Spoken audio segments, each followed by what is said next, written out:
les buddies. On vous retrouve ce soir dans le cadre de notre camion. Ça change un peu. Ambiance disco. Ambiance disco, presque. Pour vous parler donc de ce deuxième volume de Chinguetti. On pourrait faire 3-4 volumes. Mais là, on a essayé de vous résumer un petit peu cette ville avec la bibliothèque, cette fameuse bibliothèque, une des bibliothèques, parce qu'il en existe plusieurs. Oui. Et aussi les activités que l'on peut faire. Vous allez voir, Ahmed, donc le responsable des auberges, va vous parler un petit peu de ce qu'il a monté dans Chinguetti et même dans d'autres villages.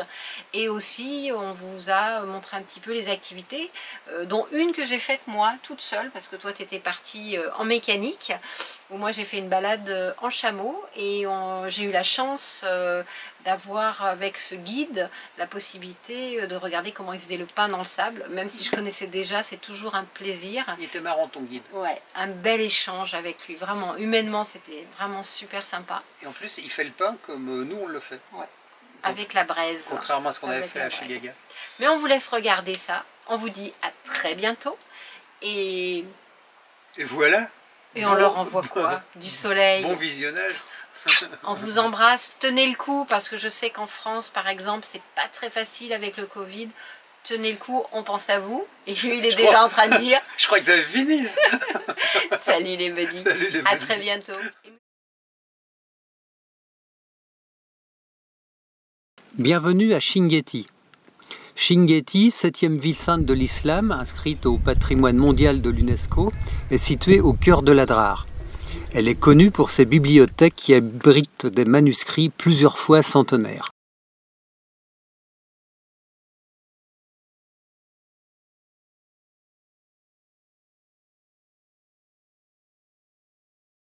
C'est pas parchemin, c'est le parchemin. Mais qui est fait avec quoi? C'est fait avec la peau qui est tannée dans le temps, ouais. Avec les qu'on tanne et qu'on fait D'accord, oui. de la peau de chèvre ou... La peau, oui, de la peau de chèvre. Ouais. De la peau, oui, de la peau. C'est fin. Il n'y a pas de papier à ce temps. D'accord. Ouais, c'est pas comme le papyrus ou ça, par exemple, ça date de quelle époque? Ça, c'est du 12e, 13e. C'est incroyable comme c'est bien conservé, l'encre. Même le papier reste quand même assez... Bien qu'il y a des feux d'érosion qui me dérangent. Il y a le vent, le sable, l'eau, parfois, les feux d'érosion, ça c'est nawazil arabe et papier, voilà. Voyez un peu. Waouh. Tout à fait différent. Tout à fait différent de l'autre livre là. Ouais, ouais, complètement. Ouais. Là, c'est du papier, là. Papier, oui. Mais du papier qui est fait. Papier, voilà. À partir de quoi? Papyrus. Avec du papyrus. Papyrus, oui. D'accord. Vous voyez. Et vous voyez, les pages ne sont pas numérotées. Le dernier mot ici est répété ici en référence à la page d'avant. Oui. On répète le mot ici pour se repérer à la page suivante. Et on le retrouve ici. Oui. C'est le même mot là. C'est le même mot là. C'est pour différencier, comme une numérotation. D'accord. Il n'y a pas de numéro. Vous voyez? Ça, c'est des choses introuvables. D'accord. Mais bien sûr, l'État nous aide à conserver. Ça, c'est un encrier. Premier encrier normal, c'est ça. Gomme arabique. Gomme arabique, voilà ici.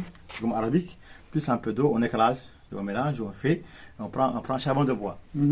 Charbon de bois, c'est pour le coudrer. Et on prend un bout de papier, un bout de paille, surtout qu'on taille la tête comme une plume, et on écrit facilement. C'est super. Et pour faire le rouge, voilà, ça c'est multicolore. Vous voyez ici, ça c'est multicolore. Le rouge et le noir, indigo, tout ça, c'est encore ça. Ça c'est un truc qu'on prend, bien sûr, il y avait ce qu'on appelle,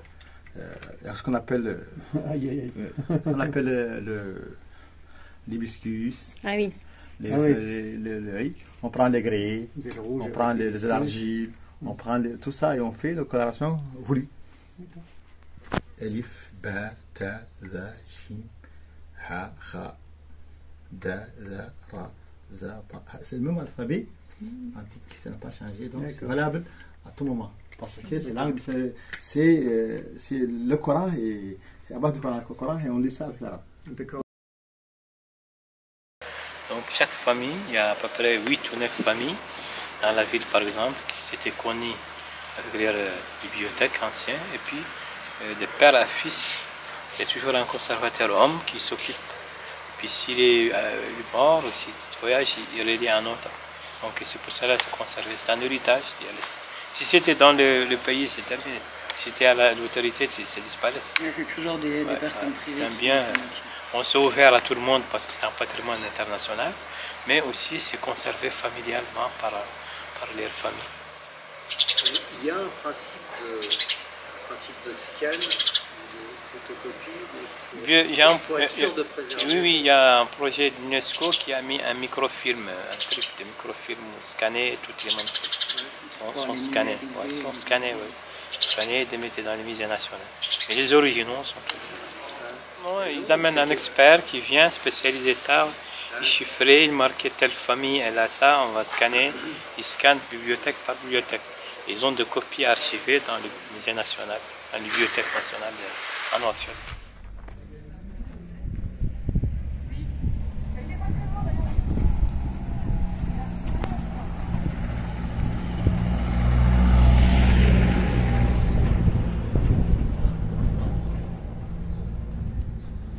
Quand j'ai créé l'auberge en 1987, j'ai créé petit, donc j'ai avancé, créé, et puis le tourisme augmente, parce que le fait qu'il n'y en a pas, c'est parce que il faut une capacité d'accueil. Il n'y a pas la structure, il faut former les gens, il faut avoir des gens, il faut avoir des cuisiniers, il faut avoir des gens compétents qui connaissent un peu le travail du secteur, il faut faire loger les gens et nourrir.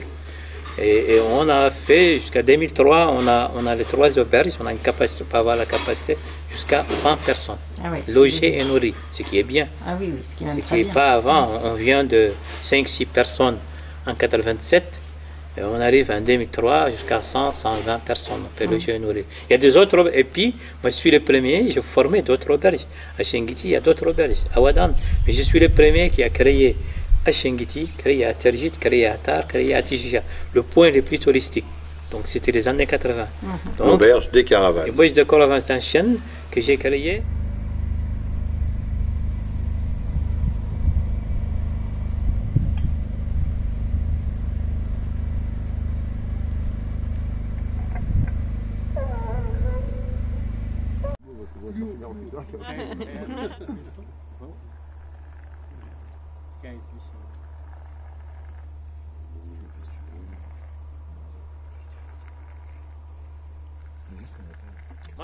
Moi, je pense que l'avenir de cette région, si on veut vraiment développer, on peut développer avec un tourisme intelligent. Les gens viennent et on essaye d'utiliser ce qu'on a local. J'espère qu'on ne va pas rêver, on va avoir le confort qu'on trouve ailleurs, 5 étoiles, 3 étoiles, 4 étoiles. Pas ce qu'on Mais cherche. les gens, ceux qui viennent ici, il y a une masse de gens qui s'intéressent à un tourisme local, intelligent, et qui permet de partager avec les locaux, de prendre, créer, d'avoir des recettes locales chez nous, créer, d'avoir ce qu'il y a, la culture, les traditions, l'artisanat. Et quelle activité tu peux leur proposer de faire? Qu'est-ce qu'on peut faire? Par exemple, un groupe vient ici, qu'est-ce qu'il peut faire pour... Moi, je propose toujours, je préfère qu'ils louent des dromadaires, qui partent à pied ou à méharé. Il y a des gens qui marchent bien, ils font la randonnée. Il y a des gens qui veulent monter, on fait ce qu'on s'appelle le méharé, ils montent en dromadaire. Et là, le fait que je propose, il y a toujours des voyages 4x4 pour les gens qui n'arrivent pas à faire ça. Mais je préfère toujours ça parce que je sais qu'il y a des nomades qui vont vivre de ça. Qui nous louent les dromadaires, ils sont payés pour les circuits. On l'a formé plein de cuisiniers d'entre eux, même des accompagnateurs. On a plein des accompagnateurs maintenant qui parlent le français, l'anglais, l'allemand. Ils n'ont jamais été à l'école. Ils ont appris avec les clients, ils sont très intelligents. J'ai bossé avec quelques agences de voyage qui nous ont envoyé des accompagnateurs européens, français ou autres, et qui ont encadré les gens dans des circuits. Et là, on a réussi à avoir une formation énorme pendant 20 ans que l'État, jusqu'à présent, mauritanien, n'arrive pas à former 5%. Et pour la formation chez eux, il faut le financement, il faut les endroits, il faut les primes, il faut amener les... Nous, on forme sur le terrain les gens automatiquement. Ils se retrouvent avec un boulot. Derrière eux, ils scolarisent leurs enfants, ils gagnent leur vie et tout ça.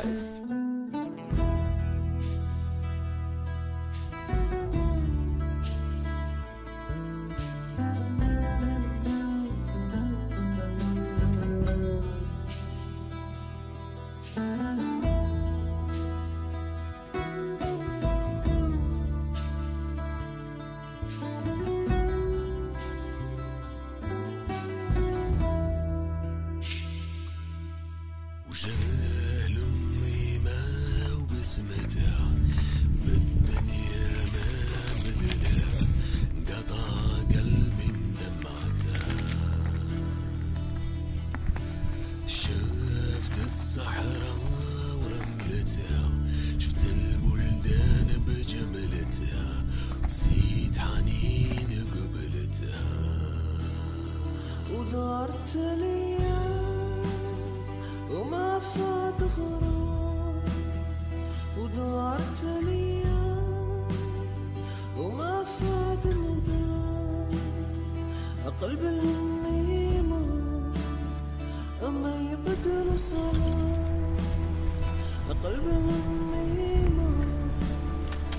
Petite postée après une grande balade dans les dunes.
Comment ça s'appelle?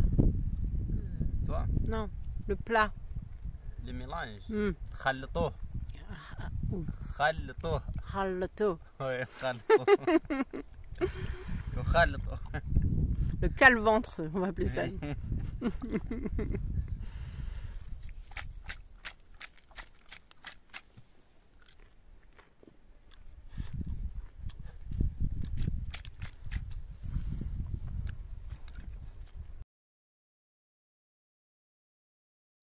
Au-delà de ta passion des mériers, je pense qu'ici, il y a pour tout le monde, c'est-à-dire qu'effectivement, la région se prête aux dromadaires et c'est évident, et c'est certainement une des plus belles façons de voyager ici, mais on peut aussi faire beaucoup de 4x4, on peut faire aussi beaucoup de quad, on peut faire beaucoup. Et aussi, cette région où il manque énormément d'eau, on a aussi autour des oasis, qui sont magnifiques, qui sont reposants, avec de l'eau comme on ne croit pas. Il y a ici, à 12 km d'ici, tu as une oasis en plein milieu des dunes, qui est inimaginable, qui est atteignable uniquement en dromadaire. Mais bon, donc tout ça, je dirais que c'est pas les gens qui vont venir ici vont pas être bloqués dans le sable. Tes auberges sont très propres, les sanitaires sont excellents, l'accueil est excellent, la literie est très bonne. Et il faut le dire quand même, faut pas, parce que les gens ont peur de venir quelque part dans des régions comme ici en se disant on va trouver. Non, non, moi je confirme, ici c'est très très propre et ça vaut des grands hôtels 3 étoiles. Et ton auberge, ta nouvelle auberge de caravane vaut des 3 étoiles, voire 4 étoiles qu'on a en France. Je préfère que les autres disent ça, je ne veux pas me dire ce que je préfère. Mais c'est pas ce qu'on cherche, mais il faut le dire. Mais il faut le dire.